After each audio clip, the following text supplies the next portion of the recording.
ये कहानी तथाकथित नाजी गोल्ड ट्रेन की है, जो आज तक एक रहस्य और लोक कथा ही मानी जाती है। ट्रेन के वास्तव में कभी अस्तित्व में होने या 300 टन सोना जवाहरात लेकर सुरंग में गायब होने के ठोस सबूत नहीं मिले हैं।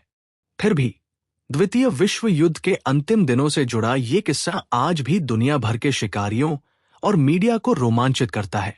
लोक कथा के अनुसार 1944-45 में जब सोवियत रेड आर्मी जर्मनी की ओर बढ़ रही थी, तब नाजी अधिकारियों ने ब्रेस्लाव, आज का व्रोत्सव, पोलैंड क्षेत्र से सोना, गहने, कलाकृतियां और अन्य कीमती सामान इकट्ठा कर एक बख्तरबंद ट्रेन में लादा। कहा जाता है कि ये ट्रेन लोअर सिलेसिया क्षेत्र में वल्ब्रजिक के पास पहाड़ों और सुरंगों के जाल, ऑल माउंटेन्स, क्सोन्स किला, प्रोजेक्ट रीजे में एक गुप्त सुरंग में घुसी और फिर कभी दूसरी ओर दिखाई नहीं दी। दावों में अक्सर कहा जाता है कि इस ट्रेन में लगभग 300 टन सोना, चांदी, जवाहरात, हथियार और लूटी गई कलाकृतियां थी।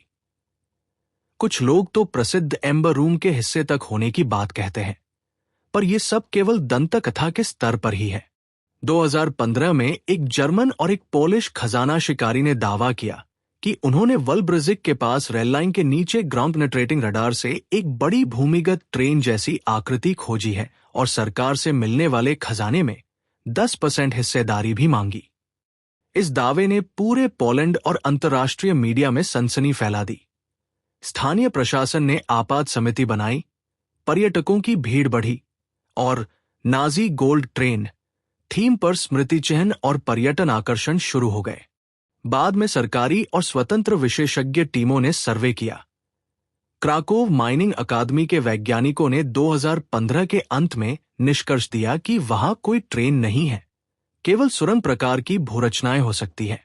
2016 में उसी स्थान पर भारी मशीनरी, इंजीनियरों और पुरातत्वविदों की टीम के साथ खुदाई की गई, लेकिन कई दिन की खुदाई के बाद खोजकर्ताओं ने स्वीकार किया कि कोई ट्रेन, कोई सुरंग नहीं मिली।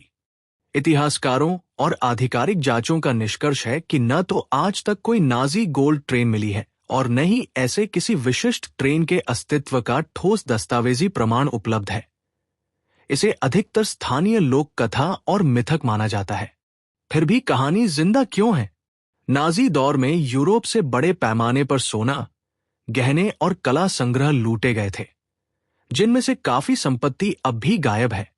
इस ऐतिहासिक तथ्य के कारण ऐसे खजाने की कहानियां लोगों को विश्वसनीय लगती है।